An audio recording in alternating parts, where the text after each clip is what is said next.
상대가 나를 만만하게 보기 시작할 때 그 신호는 어떤 행동이 아니라 바로 말에서부터 시작됩니다. 오늘 이 시간에는 관계 속 존중이 무너지는 첫 번째 신호, 그 묘한 언어의 변화를 알아보고 그 흐름을 단번에 뒤바꿀 아주 강력한 방법을 알려드릴게요. 바로 이 문장이에요. 이 말 자주 듣고 있다면 이미 아래로 보고 있습니다. 혹시 지금 여러분의 관계 속에서 딱 떠오르는 어떤 대화가 있으신가요? 대체 무슨 말이길래 그러나 궁금하실 텐데요. 그 위험한 신호가 뭔지 지금부터 하나씩 파헤쳐보겠습니다. 자, 첫 번째 파트, 위험한 신호입니다.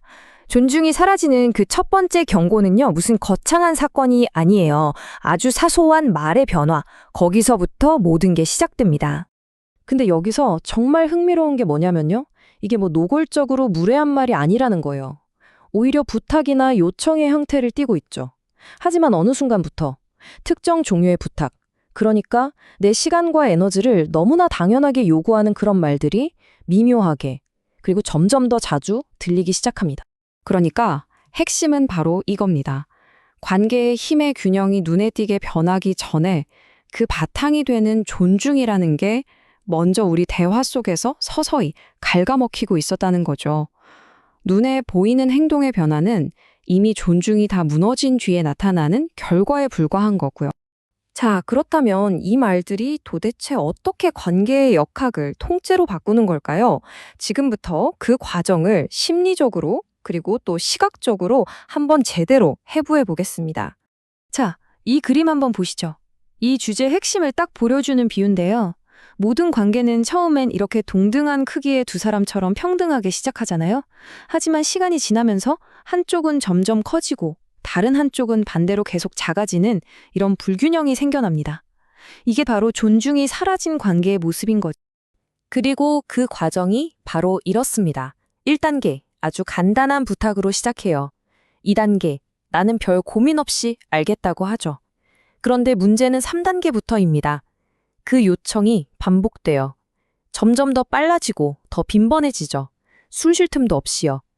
그리고 마지막 4단계.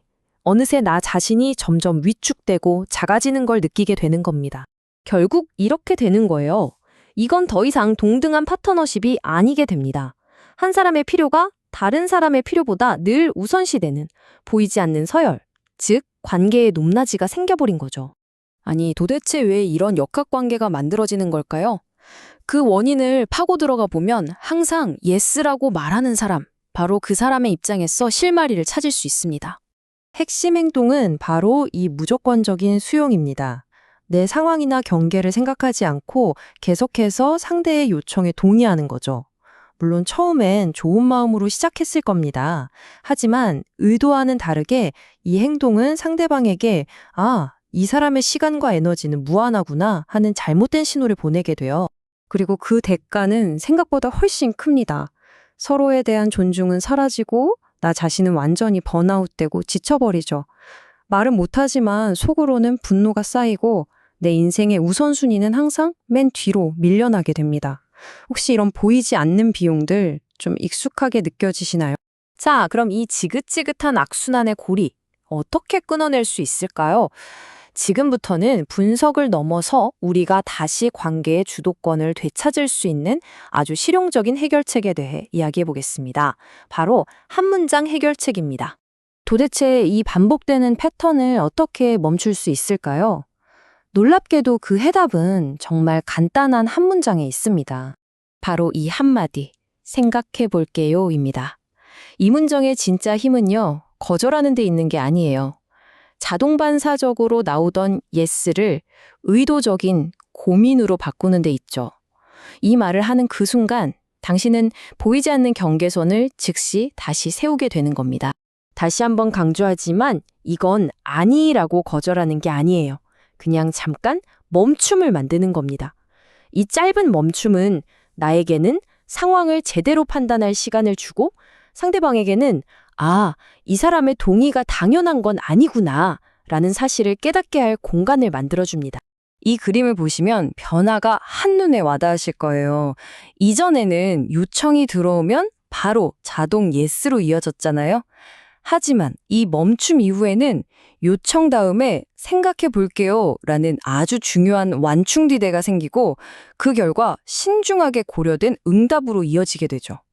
단 한 문장이 전체 소통의 흐름을 수동적인 반응에서 주도적인 대응으로 완전히 바꿔놓는 겁니다. 결국 나에 대한 존중은 다른 누구도 아닌 바로 내 말 한마디에서 시작됩니다. 오늘 이 이야기를 들으신 여러분, 당장 무엇을 바꾸시겠습니까? 당신의 관계를 바꿀 당신의 첫 한마디는 무엇이 될까요?